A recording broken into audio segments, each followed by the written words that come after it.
Welcome to Founders Espresso podcast. Start your day with inspiring stories and actionable tips from founders to fuel your entrepreneurial journey. Sip up and scale up together.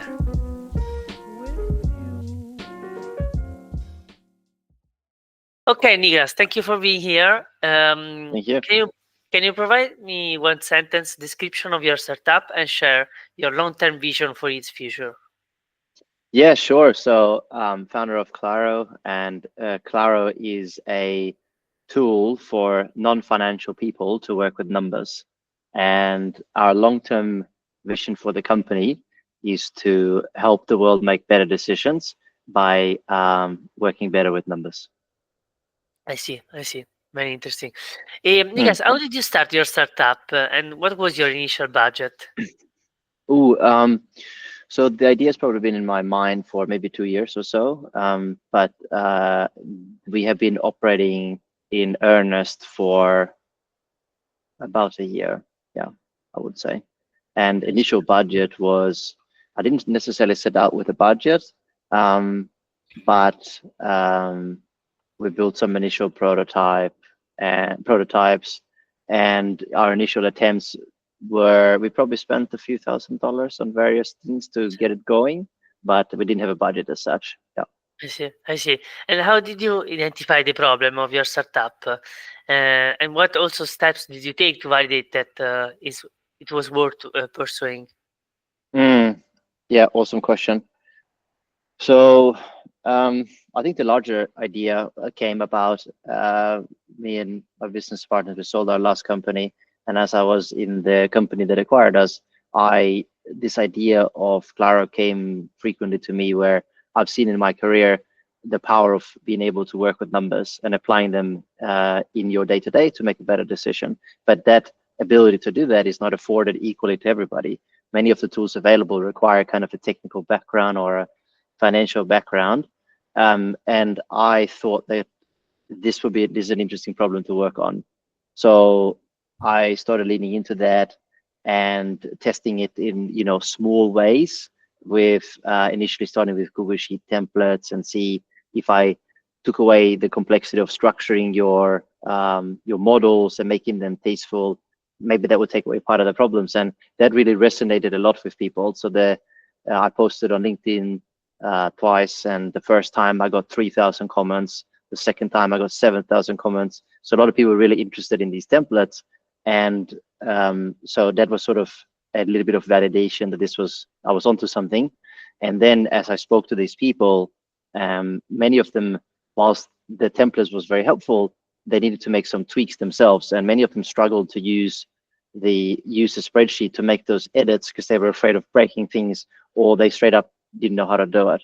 So it became then the idea became much bigger, which initially maybe looked like more of a lifestyle type business. Seeing all these things and talking to these users, I realized this is a venture-sized opportunity to change the way we work with numbers, period, in a big way. So that's when I decided to go with a bigger vision and pursue raising capital and building a team. Yeah. Super interesting. Super interesting. Can you tell me a bit more when you start these templates? Like you just started and want to test it, this idea while Mm. you were still working at the company. At this point, I had probably, yeah, that's right. Actually, yeah, no, I was still there. Yep, yep. I see. I see. Interesting. Okay, Niklas, how did you meet your co-founder, and what made you decide they were the right partner for this journey? You already told me that you met with this other guy from the company that you were acquiring with your company. Can you tell me more? Yeah, so it was actually only me uh, going down this journey. And then as a solo founder, I looked at kind of, okay, what team do we need to build around that? And I looked at the problem, the ambition, and kind of to solve this problem and build a new interface for numbers. It is both a design challenge, which is maybe more up my alley. I have a background in industrial design and engineering, but my design skills are much better than my coding skills. So I realized that I needed to bring in an early, basically leader of the business to champion that technical side. And that's how I met Farley, who has now worked with me full time for a couple of months. And yeah, we met through actually through the YC matching platform, where we shared common interest on some domains. And he had written a really amazing article about CRDT, which is essentially, very relevant to what we're building. And I reached out to him and said, "Hey, this is what I'm working on. Maybe you're interested." And he said, "Yeah, I am actually." And then yeah, we started chatting, and the usual, trying to get to know each other and work a little bit together. And we realized this is a very good match for what we both want out of our next sort of chapter. And yeah, that's how we started working together. Yep. Interesting. You're not the first one that told me that you met a co-founder on Y Combinator platform. It looks like it seems like that it's a good platform to meet new co-founders. Niklas, can you describe your approach to customer feedback and how it has influenced your product development? Yeah, so it's a broad topic, right? But and it changes a little bit over time. Broadly speaking, so I have a background in industrial design, and there's a lot of theory that I think in modern design sense is kind of lost, because industrial design used to be just about designing physical products, and now entering the world we live in now, most people build software products. So design has sort of become more about building software and interfaces, but some of the things still hold true. So for example, it is very important to not be wedded to your solution and lead your conversations with customers around, "Hey, I built this thing. What do you think?" Like, that's not a very good way to understand a user, because you're very biased from the beginning and you're talking about you. Hey, look at my thing. Look at my thing. It's much more interesting to start more open-minded and kind of like open-ended, and ask more. Hey, you decided to, say, if someone has signed up to our waitlist, for example, then a good start would be, "Hey, you sign up to our waitlist. Why are you interested in this?" And then they might say, "Well, I saw your screenshots, looks really cool and stuff. And yeah, I wanted to have a chat." Okay, so do you find working with numbers something that is important to you? Like, I kind of. Okay, well, if it's not important, then obviously I can tell that maybe this is not the right person to talk to. Or they say, yeah, numbers is very important to me. Okay, why? Tell me about your day to day. When does this apply? Well, I make decisions about what to purchase and and they sort of give me an understanding of how important is the problem and how important it is as well to them. And then if they kind of qualify for that, then a good next step could be to understand more about what they struggle with currently. What do they not like about the solutions today? What have they tried? And again, you can tell if someone really has this problem if they keep citing specific examples of what they've tried and why it doesn't work. That means that they're trying to find a solution to their problem. And if they're in that mindset, then it's a really good fit to talk to these people. And you kind of want to be a bit, how do you say, have a high bar early, because if you talk to everybody, then you're going to get lots of conflicting feedback, and you want to kind of like filter away everything that doesn't come from someone who's like, "Yes, I self-identify as wanting to solve this problem," and those are the people you should really talk to. Absolutely. So very interesting. Yes, of course, you need to target a bit from the beginning, and then going through this like selection and asking people. I see. Niklas, what growth strategies have proven most effective for your startup, and what made them particularly successful for your business? So I see that you made a lot of LinkedIn posts, super successful. Do you have any other growth strategies? This not in this venture right now. In my previous companies, I can speak to some ideas that work there. But in this company, we are not really focused on growth at the moment. We did a couple of posts. We have thousands of people on the wait list. We have enough people to work with in this early stage of the company, and so it's not really a focus for us to spend time on that.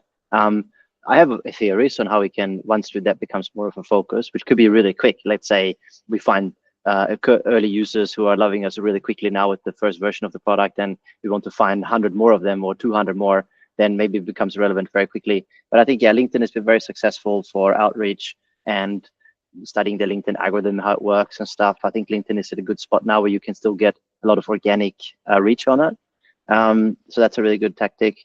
And then, yeah, my previous companies were, I can talk to growth strategies there, but I think for this one, that's the main one we've used successfully so far. I see. And do you have any? Okay, I see. let's keep the focus on this on this company. Niklas, do you have Yes. any do you have any tools or platform that have been most essential for your startup and daily life as a founder, and why? Mm, mm, hmm.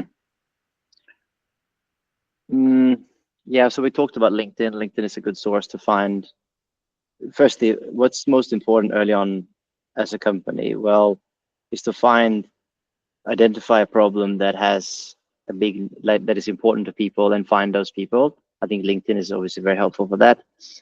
It's very important to find early people to come join your vision and be an early member of the team. LinkedIn is also good for that.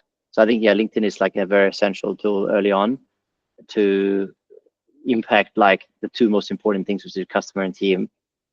In terms of other tools that I really enjoy using, we use Linear to manage our like product development and stuff. That's been a very helpful tool. Um, yeah, I mean, those are probably the two I will single out. Then you have the rest of it, which is like, meeting tools and I see. Calendly to manage your calendar, like, more practical stuff. But This like those are the two I would say is good. Yeah. interesting, interesting. And Niklas, can you share a mistake or a failure that taught you a valuable lesson, and describe also the emotion you experienced during that time, and how did you work through those feelings in those challenging moments? It's a long list. um, I suppose one learning that I've had in this venture now that is quite relevant is I've taken a long time to expand the team and spent a lot of energy on that. And I felt that talking to other founders in the market and stuff, some of them, they just hire quicker than I do. And for a while, you go through the motion of like, am I just very bad at attracting talent? Am I setting the wrong bar? Do I not know what I'm looking for? And I kind of trusted my gut that now the early team matters so much, and you need to be very specific and clear about that, and you shouldn't compromise. And so far, doing that has been a good move. But there are moments when you're holding out where you feel nervous that you know you're not succeeding because you're waiting and saying no a lot, and then when you know it's right, you say yes, which is often talked about in other domains like product and stuff, where your job is to say no, no, no, and then only say yes to a few things. I think applying that to the people side felt like I was going against the grain, but I feel like it's been the right thing. So yeah, that's a good learning, I would say.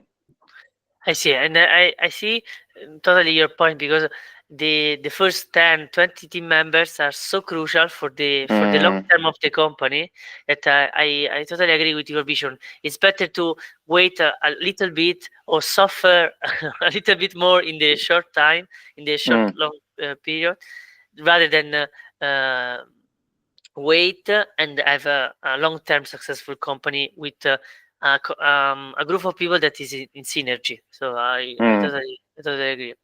Niklas, mm. what daily habit or routine has positively impacted your productivity and motivation as a founder? What did you say? What was the question? Sorry. What daily habit or routine has Ah, positively impacted your productivity and motivation as a founder? mm,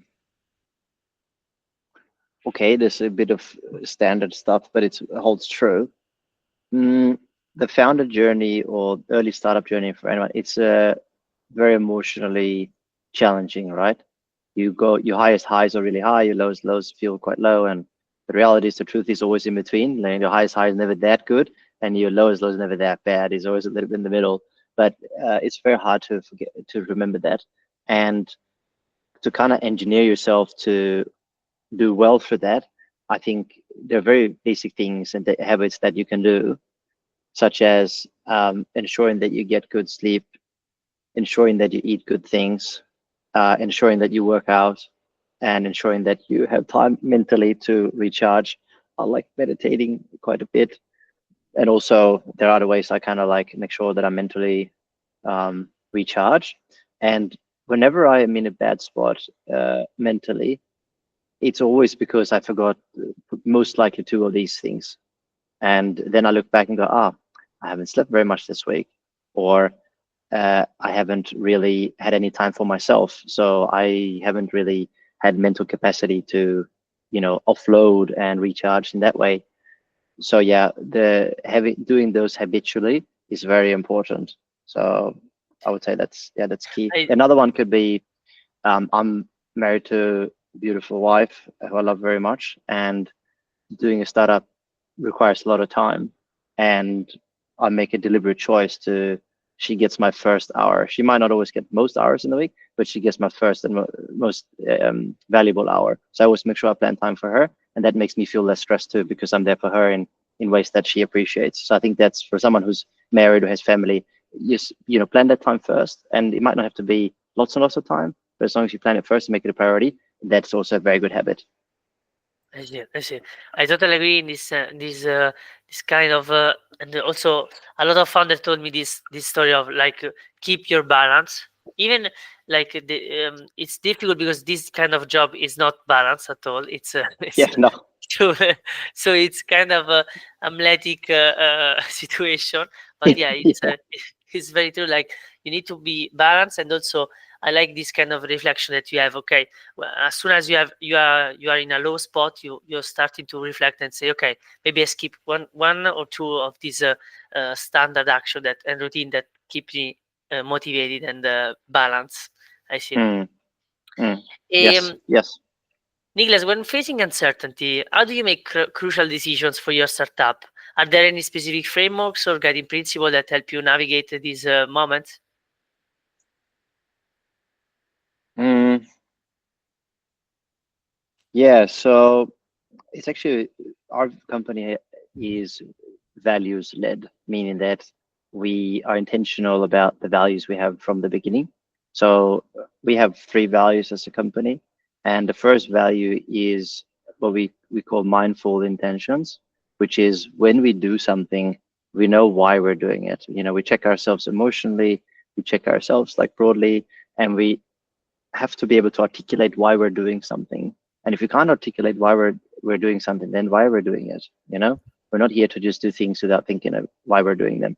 And it doesn't mean that every decision has to come down to a black and white obvious answer. It just means, have you done the reflection? Have you thought about that?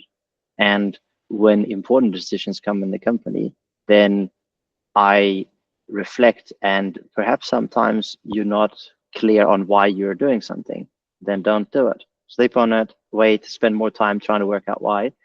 And I think that's always been very helpful. And if you come to a clear conclusion why, it might be a difficult decision, but you kind of feel confident doing it because you've been able to articulate yourself why you're choosing one direction over another. And then you can move forward with confidence. Doesn't mean that it was correct, but at the time you did your best and you actually thought about it. And then if it was wrong, you learn and then you repeat the process again, and maybe the next one is better. So I think that's been very helpful to not just those important decisions, but just generally. And that's why it's one of our three company values that we always want to operate like that. Nice, nice. Can you tell me the other two of your company values? Yeah, the second one is forever a student, which means, we are a curious bunch. We are driven by our curiosity and our desire to be better at what we do. We love our Nice. craft and, our profession, whatever it is, and we always want to find ways to get better. When we face a situation, we always see it as an opportunity to learn. And as the Stoics talk about, we grab the right handle, like a situation provides you two handle. One is where you make the most of it and learn from it. The other one is where you perhaps choose the opposite of that and count yourself unlucky, or sit in your own misery. And yeah, so forever student also means that, yeah, every opportunity is a chance to learn. And in the pursuit of trying to be curious and better, we set the gold standard of what we do. So that's the second value. And the third value is side by side, which speaks to, progressing as a team is who we are. We do things jointly. We take we put in great thought and effort to create a safe space. We lead with empathy so we can create an environment where people feel comfortable being true to themselves. And if we do that, not only do we do better work, but quite frankly, we become better people as a result. So that's our third value. I love it. I love it.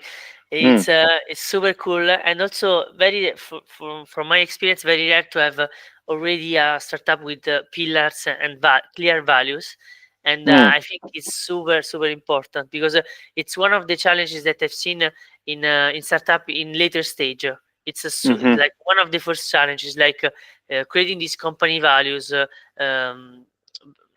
kind of sharing with all the people in the company. So I like a lot that you're already established these kind of pillars, and you can build on it. So Mm. super cool, super cool. Yeah.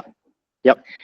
Niklas, what personal qualities? Okay, I rephrase it. Sorry, three characteristics of a founder. Oh, in general, what are three good In characteristics? general, yes. Maybe if you think about a founder, what three characteristic that he needs or she needs to have, absolutely, to be a successful founder. Ooh. Well, hmm. Hmm. Yeah, it's difficult because Mhm. yeah, I think You can they also come share in. your characteristic as a founder, like your Yeah, your yeah, yeah. important. I think okay. So there's probably three. I'm gonna try and get to three, but if I Mhm. start with one and then see where we go, I Yes. think founders come in all shapes and sizes. But if the first thing that comes to mind is that you need to be self-motivated. You need to have this like inner system that motivates you, and you know it's like natural, like you've always been driven to pursue your own thoughts or your own ideas or manifest your own reality, or when you're ever in a situation you find ways to motivate yourself and you find ways to like, I don't know, engineer passion and it needs to be intrinsic, and I think that's very important. If you're not, then I think when I say successful founder, there are founders who might build a great company, but they become miserable and they maybe ruin their family life, or like I don't think that is a mark of success. Um, you know, but often a trait I see with those people is that maybe they didn't have this intrinsic motivation. Maybe they had other reasons why they were doing this. So to me, that's like a very important thing to be successful. I think the second one is, I mean, there is a level of relentlessness and ability to work hard. You can't get away from that. Mhm. And maybe the two are linked, but I kind of call it out separately because yeah, it is a bit of a learned thing. You're stubborn, you don't give up, you kind of like, even if you're tired, you put in the hours, you put in the work, barring the fact that you do other habits that help you stay healthy. But yeah, there's no doubt getting away from being very good at working hard. And maybe if I think of a third one, I think the third one is uh, be very good at learning and unlearning things. Like you're forced to do new things all the time. Most founders do. You hire a founding team. Most of the time, the founder does the job first and like works out what's the first principles of this, how does this work, what does success look like, and then maybe hand it over to someone who can take it further. But there's no that you can't get away from the fact that you need to learn new things all the time. And as a company scales, you need to become a different person. You need to focus on new things. Maybe some habits that were very good early days, you have to unlearn because they are catastrophic at the next stage and they just cause problems. So yeah, you have to be a really good learner as well. Interesting. Thank you very much, Niklas. Also, I was Mm. thinking as soon as I asked you the question, I thought like probably also these three pillars of your company are the three characteristics that a successful founder should have. So just Mm. just pop up in my mind. But thank you very much for these three ones. Niklas, if you could go back to day one, what's the one Hmm. piece of advice you'd give yourself that would have saved you significant time or stress? Oh. Hmm. Maybe trust your gut, Hmm. back yourself more. Mm, there's times where self-doubt always comes in, especially when you want to like be certain around things. And a lot of people with good intentions provide a lot of different perspectives. And I think early on, perhaps I didn't trust my gut as much as I do maybe now. And yeah, it doesn't mean that just because you trust your gut, everything is not correct. I think it just saves a lot of stress, and most of the time you're more correct than wrong. and then if you're wrong, then use it to calibrate next time. But it's not a very good idea to give up your own self-confidence and backing yourself. That could be more detrimental. And ironically, you end up making worse decisions as well. So I think Yes. if I could be in a room with myself, I'll put a hand on the shoulder and say, man, trust your gut. It's pretty good. And like, don't get blinded and get overconfident, but yeah, trust yourself. It'll work. It'll work better for you. So that's probably Interesting. what I would say. Thank you. Yeah, no, it's super. I feel a lot this point because I think the challenge for a founder is also because it's also sharing the vision, no, the uh, Mm, because you have a lot of times like people just give you feedback based on the small amount of time you have tell this story, this idea, and mm, probably the course, but also the biggest point, yeah, the biggest point of a founder is like. Um, you can see the vision, you can immediately mm, see where you want to go or the whole concept in your mind, but but it's also a course because when you tell it's a challenge, and so probably mm, it's interesting that if you trust your gut feeling and your vision and what you have in your mind, maybe you can go and test it. I mm, see. mm. Niklas, Very true. last question, last Yep. question, a little bit deeper. Can you Yep. share your deeper why, the driving purpose behind your startup, and explain what keeps you motivated on the toughest days? Mm. Yeah. Yeah. Yeah. Mm, okay. So there's two questions. I think on this startup specifically, what's my motivation? I think there's three parts, and in order of reverse importance. So the first thing is probably Mhm. the least motivating, but the sort of part of it. The first one is probably I want to see what I'm made of. I want to be able to push myself to get better. I'm kind of a little bit addicted to progress. I want to always get better and find ways to improve. And I think applying yourself to a very difficult problem for a very long time is a great way of doing that and putting yourself into tricky situations to learn and get better. Um, the second one, which is I suppose the second most important, is the impact I think we can have through this venture, which is, if we can, what is really innovation? Well, one way to look at it is change in human behavior. We used to do things a certain way, and now we do it completely different. Um, and there are many examples of that. We kind of want to have that impact on the world of numbers, the way we use numbers. It should feel as natural to create a quick model and bring in some data to a conversation as it is to write a document or an outline of my thoughts. It should feel as natural as much as part of the process as that. And if we can do that well, then we think people will make better decisions. We will waste less time. We would use the limited resources we have in a more effective way, and kind of we're not going to put people on the moon or solve affordable housing or anything like that, but hopefully we can be a very powerful multiplier to those that do. And that's kind of that's a if we achieve that, that'll be a very worthwhile course, and that's very motivating to me.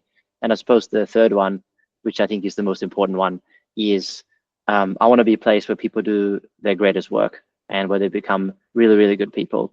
There's a very inspiring guy named Howard Stevenson. I think he's a professor at Harvard. He's got a biography written by someone called Howard's Gift, but also he's got some talks.